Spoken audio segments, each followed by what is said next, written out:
Sabi mo na kung nakawag mo na. Ito ay binigay sa akin ni Senador Rapi Tulfo ng Gawad Katapatan ng kanyang programang 92.312 sa radyo. Plus ito, bilang patunay sa inyo, baka sabihin naman ng mga baser dyan, gawa-gawa ko lang ito, no?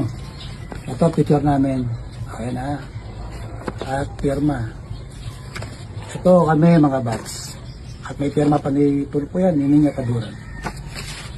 At nabigyan pa ako ng award ng mayor ng Magalang, Pampanga. Yan, appreciate. Dahil sa kawalang hiyaan mo, Rapi Tulfo, no? At ikaw ay naging inutil sa Senado, sinira mong tiwala ko sa iyo at tiwala ng maraming tao na mamaya na bumoto sa iyo. Wala kang bayag na ipaglaban ang karapatan ng mamayan. Ito, bilang patunay. Ayan, bilang patunay. Pupunitin ko. Nakakahiya ka. Nakakahiya ka. Hindi ka dapat naglilingkod. Dahil nung una pa sinabi mo, magunaw man ang mundo.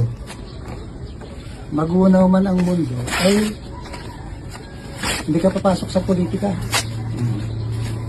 Ito, yan. Itong ano mo, oh. Itatapon ko, susunugin ko.